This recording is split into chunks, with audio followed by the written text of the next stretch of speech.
We proudly welcome artist Samantha Sherry as our sponsor on the How to Love Lit podcast. Sam is a world-class artist specializing in animal portraits. We invite you to check out her work at samanthasherry.com. Tell her Christian Gary sent you. Again, samanthasherry.com.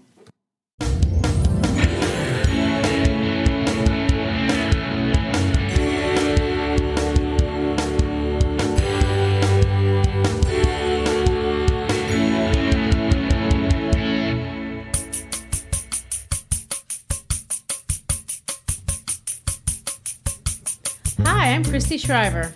And I'm Gary Shriver, and this is the How to Love Lit podcast. Last week we concluded our discussion of Paulo Coelho's wildly popular book, The Alchemist. And today we want to honor a second South American writer with an almost similar name.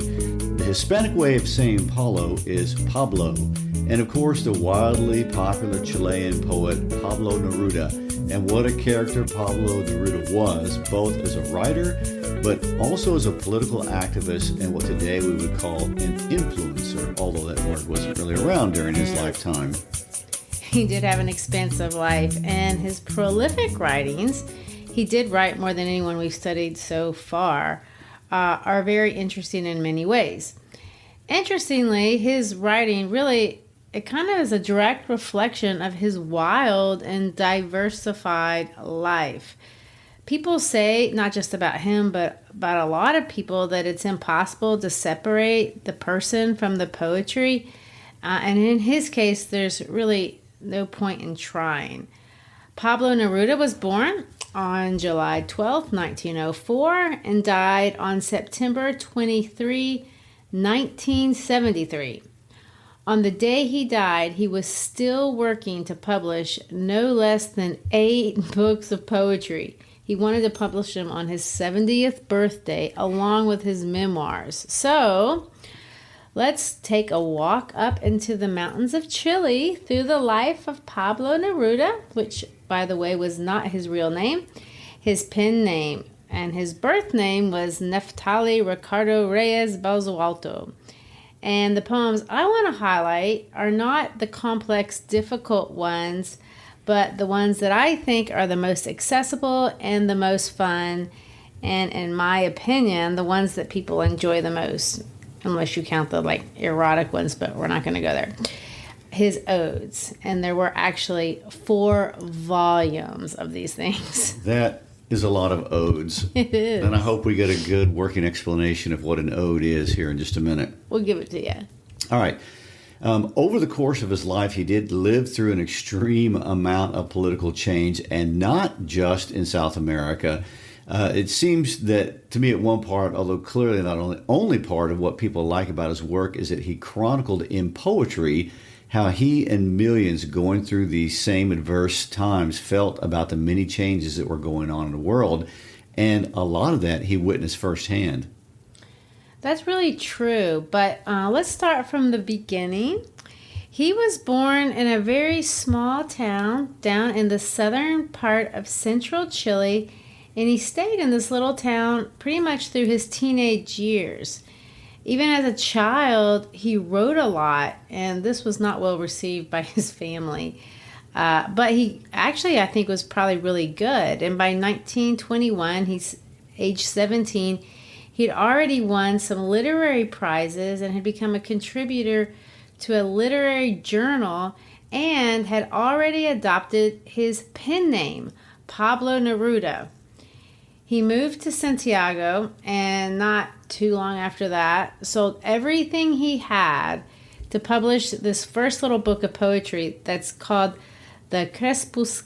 I really don't know how to say this word. It's not even a real word. He made it up. So I don't speak Spanish, but even if I did, I think this would be use your best difficult. Portuguese. It's crepusculario. Crepusculario is how you say it. And amazingly enough, it sold pretty well. Although he did have to publish it under a pseudonym because his parents were very embarrassed of his chosen occupation. Never mind the fact that he had all these erotic poems in there, although they weren't near as sexy as the ones that he was going to write in 1924. And his next book, which was a hit, called 24 Love Poems and a Song of Despair. That's quite a title. It was his breakout work. And honestly, it's been published in 24 languages. So the 24 Love Poems and a Song of Despair was actually very well received. It sold over 2 million copies and actually really influenced a lot of Spanish literature. It got him a lot of public acclaim, and it gave him somewhat of a reputation as a poet, although he was kind of known for his erotic and romantic poetry. What do you think of that? Well, I think it was the 1920s, and you know what was going on everywhere else in the 1920s. So, love? Well, if you go to the United States, we're having the wealthiest decade ever, and it's the Great Gatsby era and all that stuff. And he was kind of in that vibe. I don't know if that was going on in Santiago as much as it was in the United States, but that was the time. Well, Neruda was a really passionate man, and he felt things. To me, when I read his work, I feel like he feels everything so deeply.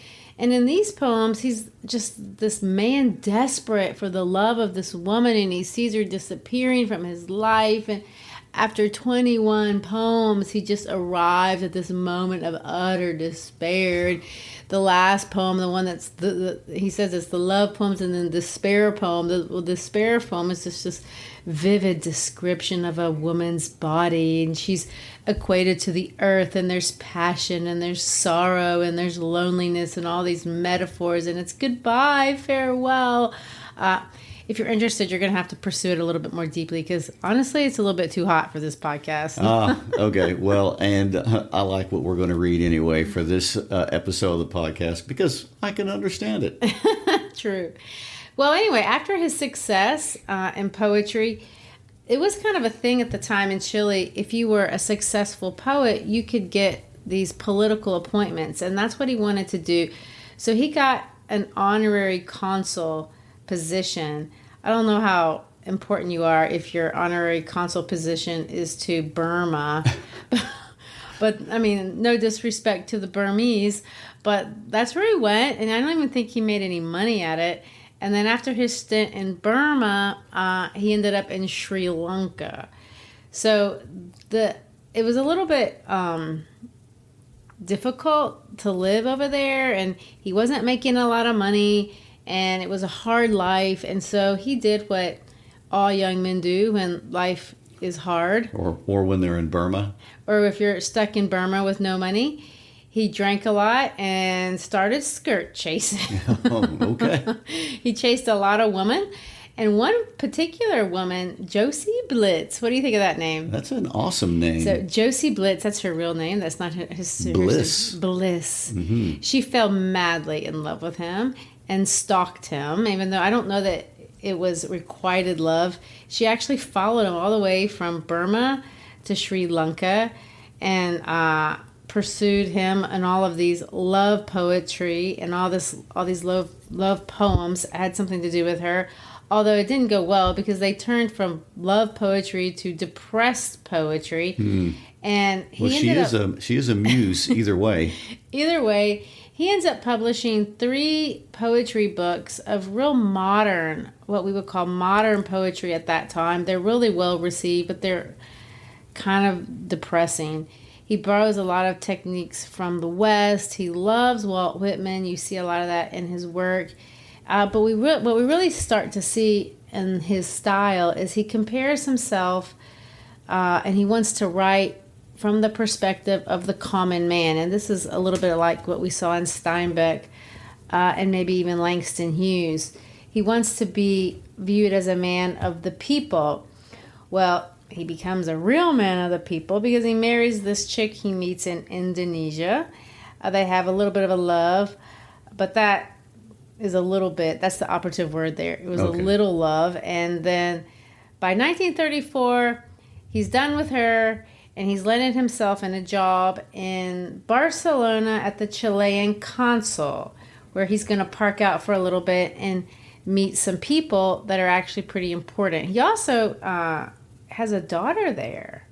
So he gets involved with politics, and in changes a lot of his ideals and becomes a flat-out communist, because Spain in the 1930s is one hopping place. It is. And before I jump into Spanish politics in the 1930s, which are extremely complicated, I want to go back to Chilean politics, the politics that he left behind at home, because Chile was having its own growing pains politically during that time period.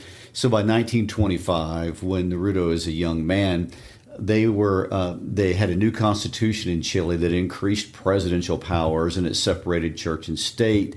And then a few years later, they're going to come underneath a dictatorship.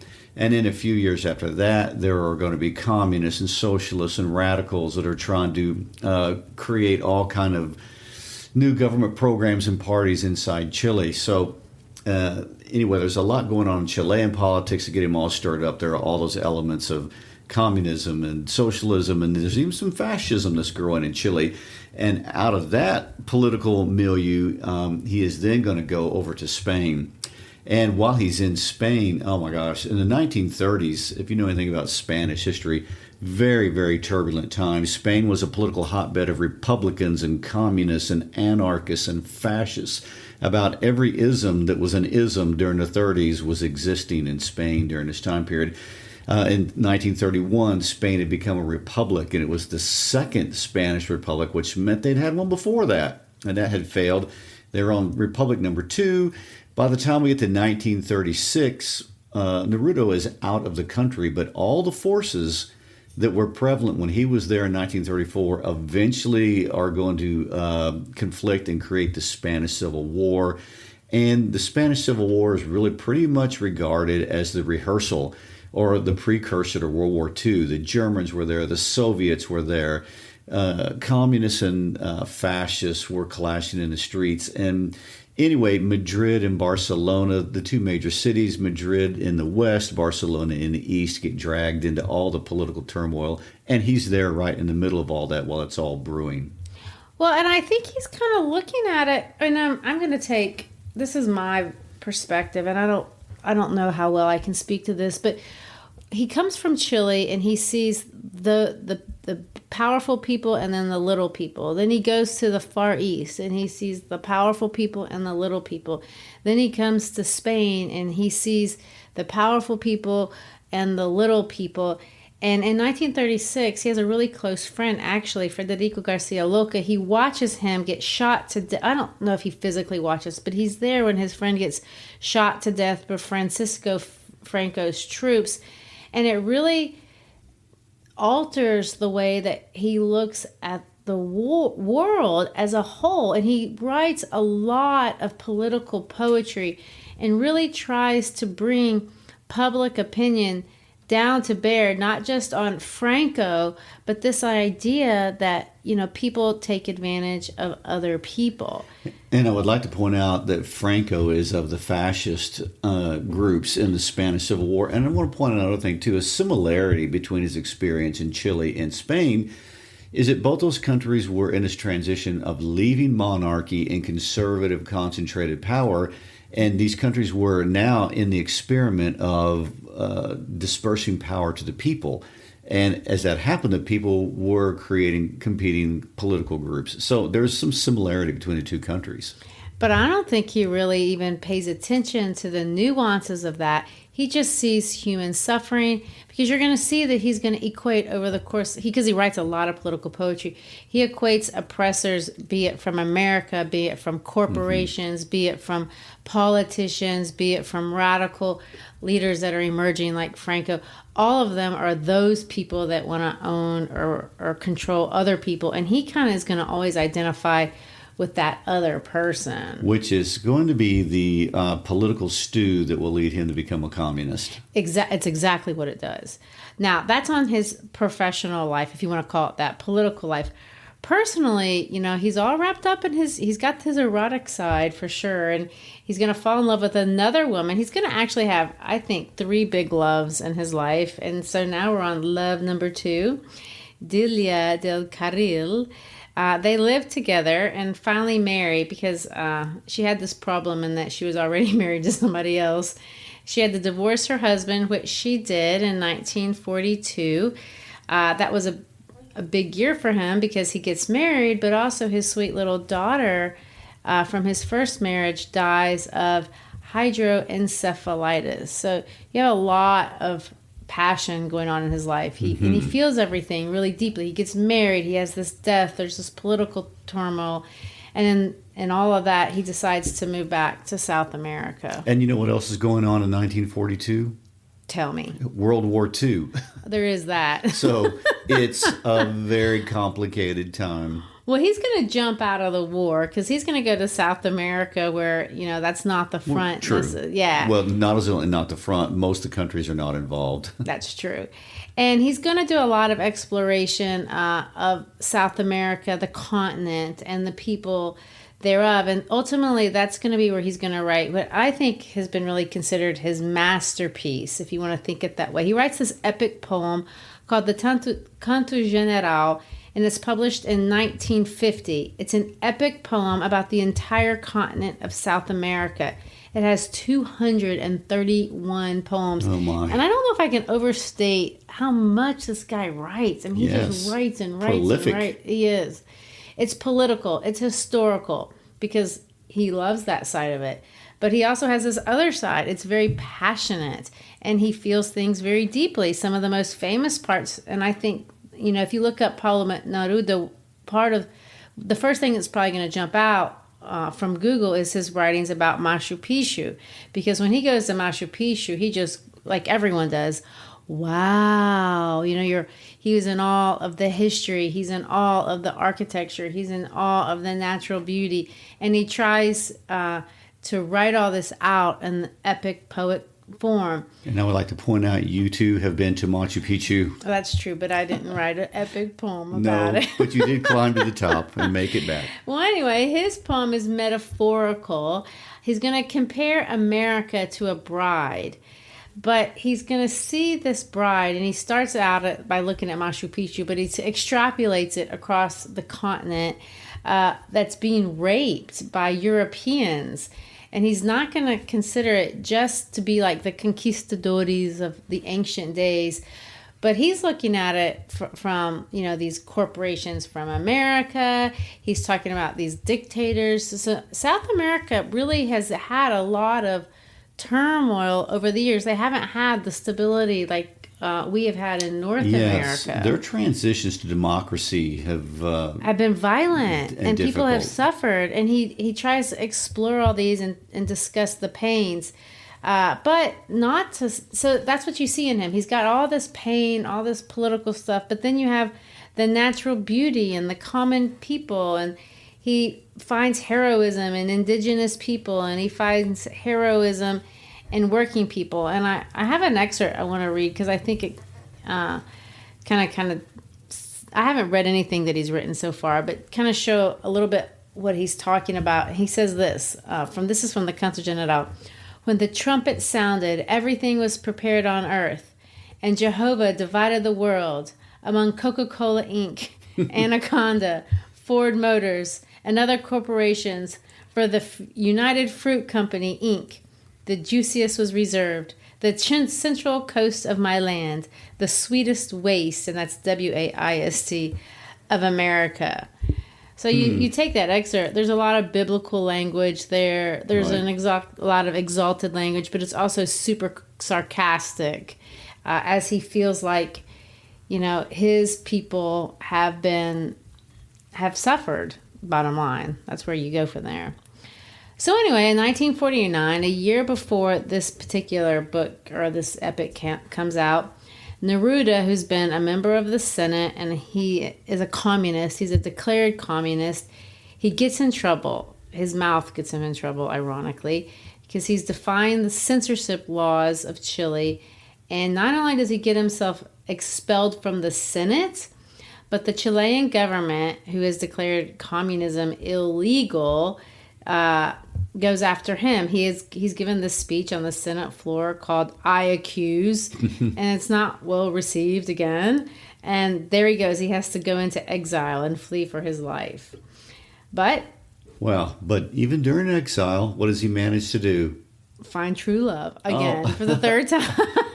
I think this guy could find true love on the moon. Oh, well, actually, this is the real true love. I think Matilda Urrutia, I think is how you say it.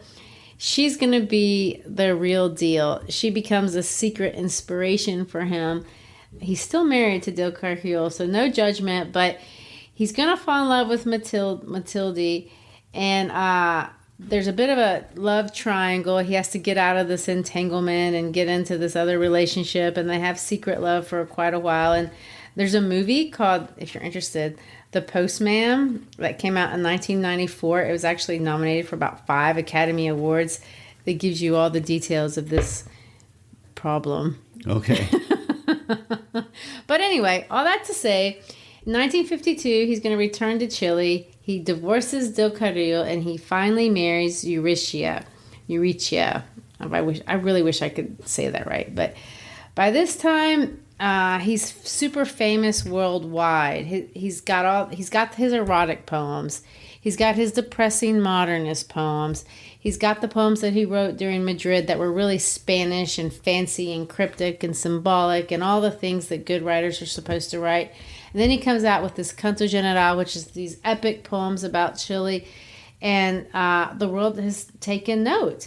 He even wins the Lenin Peace Prize and the Stalin Peace Prize, and he gets to go to the Soviet Union in 1953 to be honored by the Soviets. So this is the man who has crossed the world and made himself a name on all the places. Can I take a moment just to point out the irony of the Stalin Peace Prize? The Lenin Peace Prize is bad enough, but the Stalin Peace Prize? I know. But nonetheless, if he's traveling to the Soviet Union in 1953, that's fair.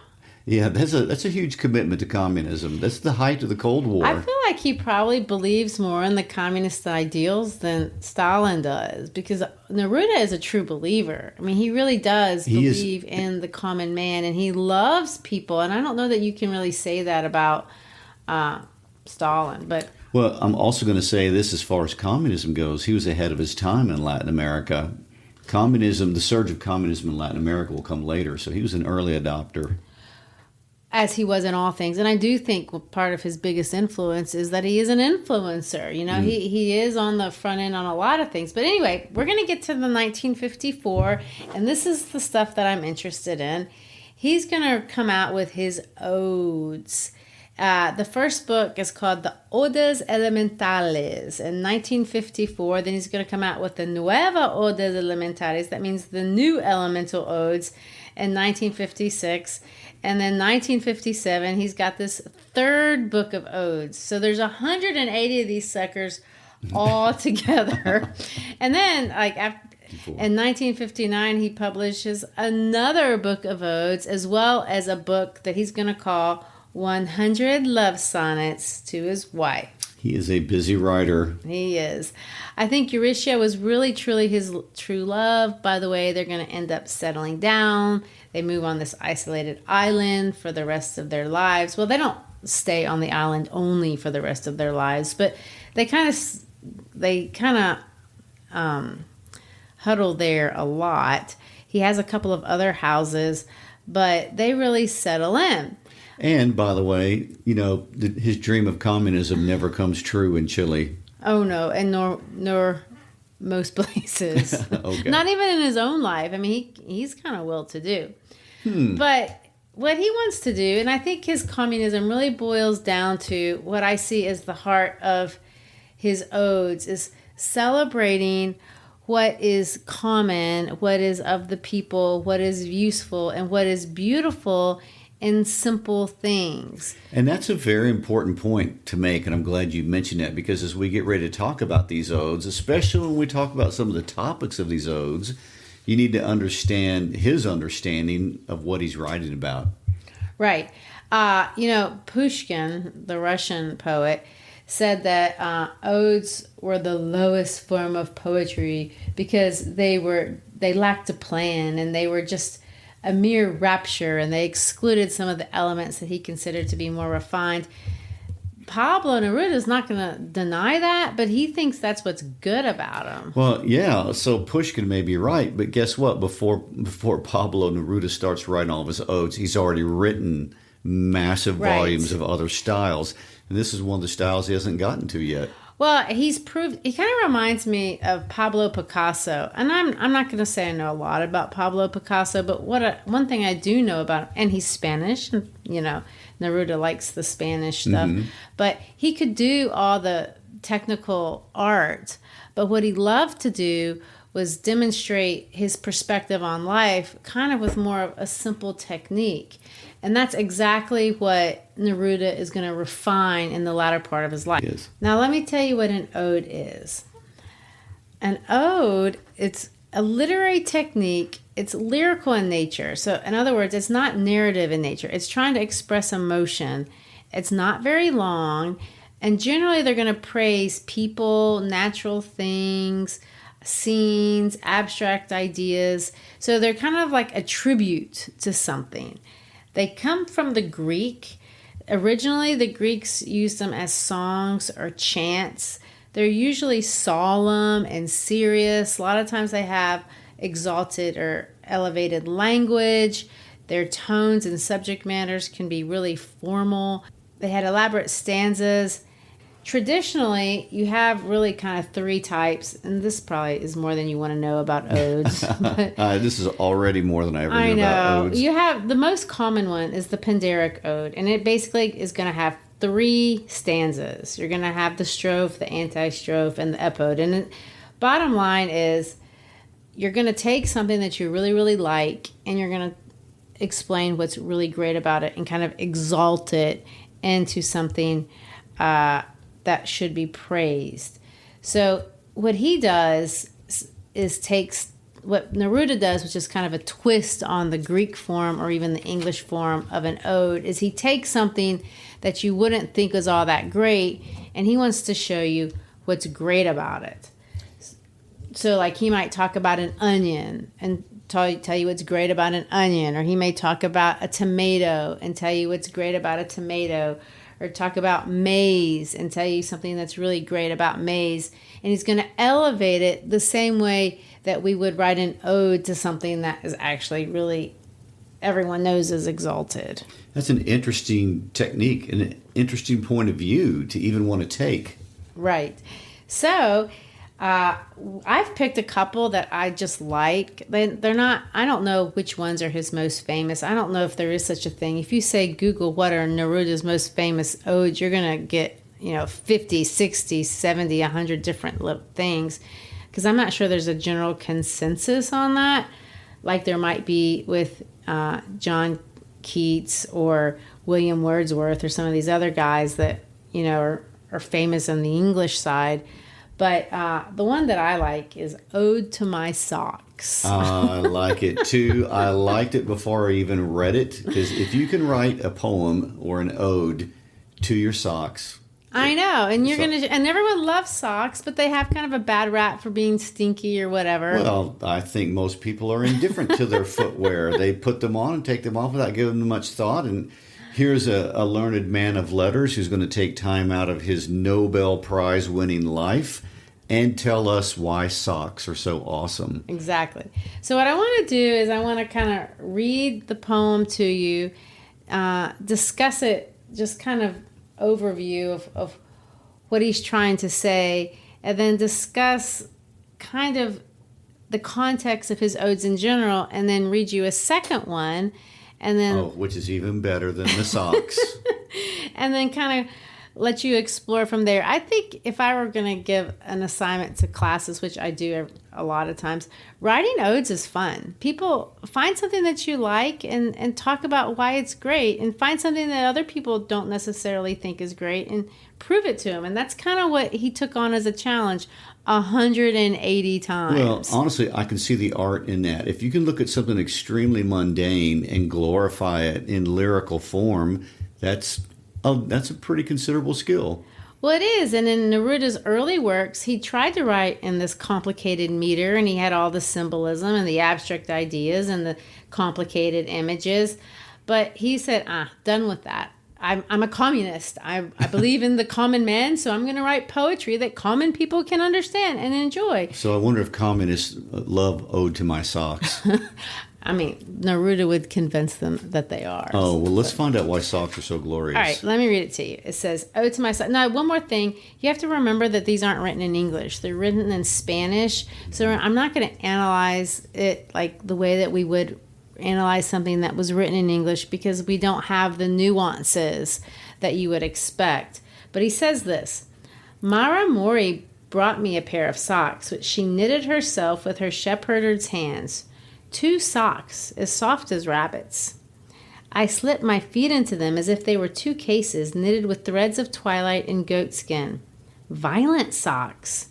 My feet were 2 fish made of wool, 2 long sharks, sea blue, shot through by 1 golden thread, 2 immense blackbirds, 2 cannons.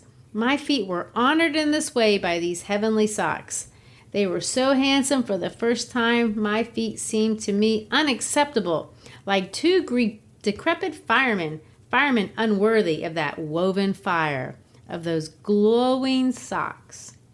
Nevertheless, I resisted the sharp temptation to save them somewhere as schoolboys keep fireflies, as learned men collect sacred texts. I resisted the mad impulse to put them in a golden cage and each day give them bird seed and pieces of pink melon. Like explorers in the jungle who hand over the very rare green deer to the spit and eat it with remorse, I stretched out my feet and pulled on the magnificent socks and then my shoes. The moral of this ode is this: beauty is twice beauty, and what is good is doubly good when it is a matter of 2 socks made of wool in winter. There you go. It's nice. Well, it is. It's a very kind tribute to footwear. Yes. And so he uses kind of the Panderic model. He's going to have 3 stanzas. And in the first stanza, he's going to start off with this kind of history of the sock. So Mary Morey brought me a pair of socks. And he points out that, you know, when somebody brings you a pair of socks that they've knitted, that in of itself makes it special. So she knitted herself with her sheep herder's hands. And there you see he's honoring the working man and the efforts of people that contribute to our lives and make our lives beautiful by sheer effort and will and work.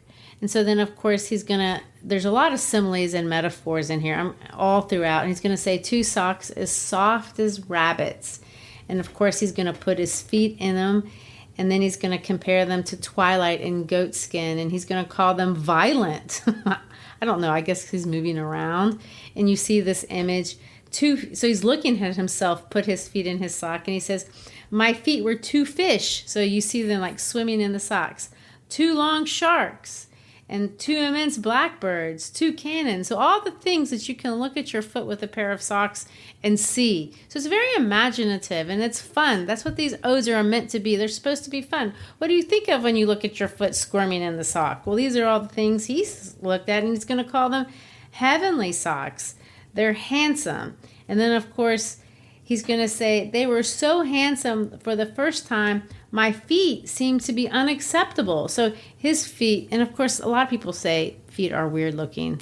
And he's going to call them decrepit firemen, unworthy of the woven fire of these glowing socks. So you see, of course, this is kind of exalted language. It's hyperbolic about the socks. That's stanza 1. And that's all one sentence. Look at stanza 2. He's going to say, I resisted the sharp temptation to save them somewhere as schoolboys keep fireflies. This idea, if we find something great, we try not to use it because you don't want to get it messed up. And that's common. He wants to honor it by using it. Exactly. You don't honor it by looking at it. You honor it by using it. As learned men collect sacred texts, there's another simile. I resisted the mad impulse to put them in a golden cage and each day give them bird seed and pieces of pink melon. And then again, you're personifying it as if it was something alive. But he's going to say, like explorers more similarly in the jungle. So he's comparing it to something yet again. He's going to stretch out his feet and pull on the magnificent socks and then shoes. And then, of course, the last stanza is the moral of the ode, which I love. It's rare to see a moral added at the end of a poem. I know, but this is lovely. Beauty is twice beauty. And you can look at it different ways. You can see it's twice beauty, maybe because it's two socks. But I really think he means it this way. It's twice beauty because it's beautiful, because it's a labor of love, and because it's useful. And what is good is doubly good when it is a matter of two socks made of wool, especially if it's winter. And Chile can have some cold winters. Well, you've been there. Yeah. In the wintertime. Yeah, indeed it can. Well, then that means later on I'll go look at my sock drawer and just view them with new respect. And that's what Neruda wants you to do with everything. That's the whole idea behind the odes. He wants you to read the ode, go and look at whatever it was, and say, I love you a little more now. I have greater respect for you. All right, well, on to the next one, which I would like to read, titled Ode to a Large Tuna in the Market. I know you did not see that coming, right?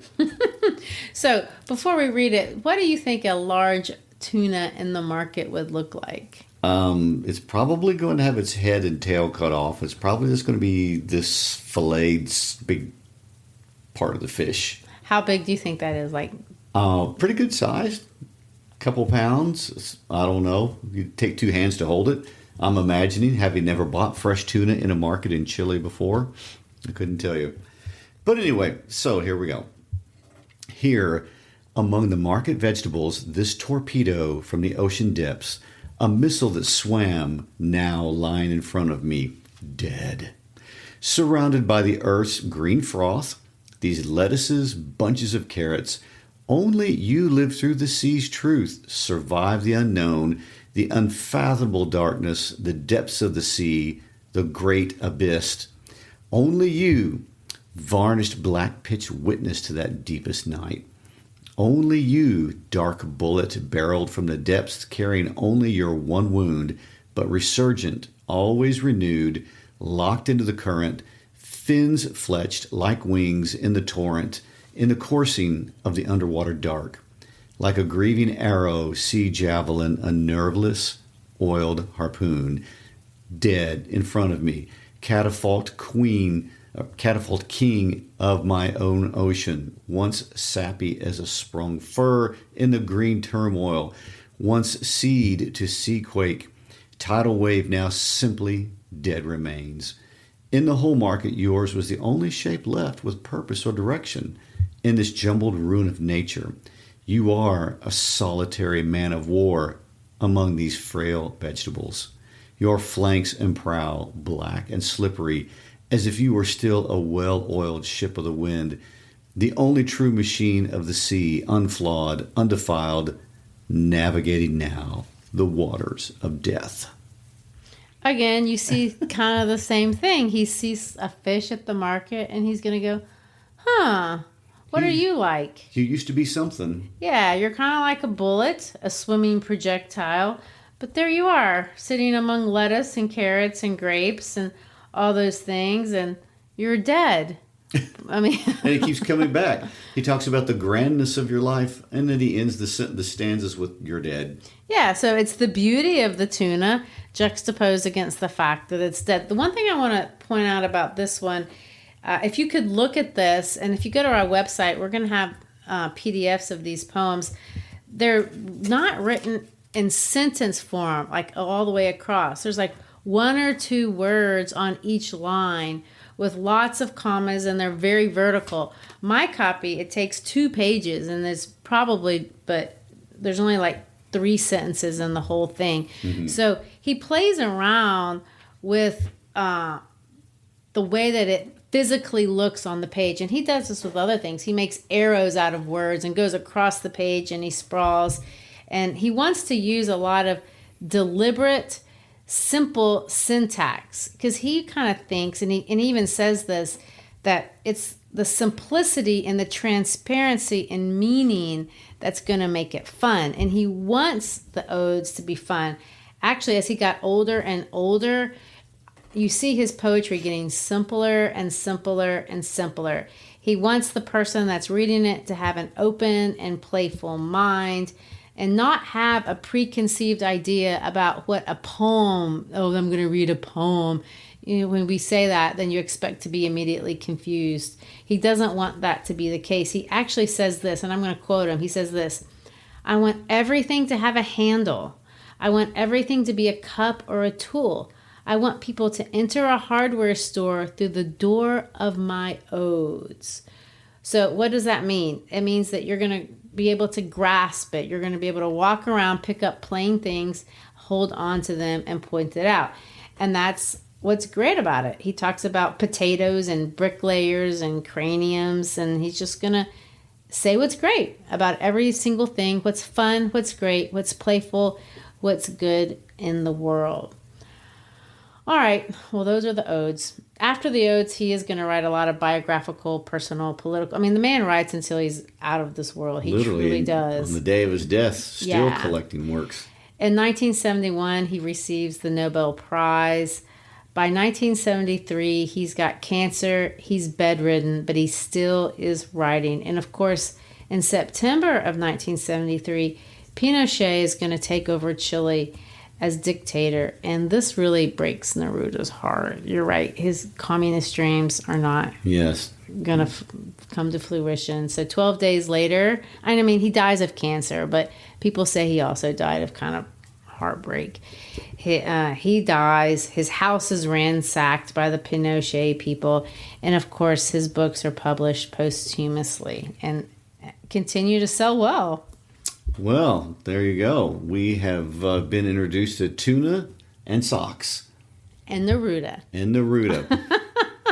All right. Well, thank you for joining us on our Latin American journey. We spent time with the Brazilians and with time with the Chileans and Portuguese and Spanish, and traveled to the Sahara Desert and Andalusia in Spain, and all over the place with Paulo Coelho's The Alchemist and Pablo Neruda's works. Exactly. And if you take anything from the poetry of South America, I hope you take that. They want you to love your life in the simple and the complicated times. Find something to be passionate about.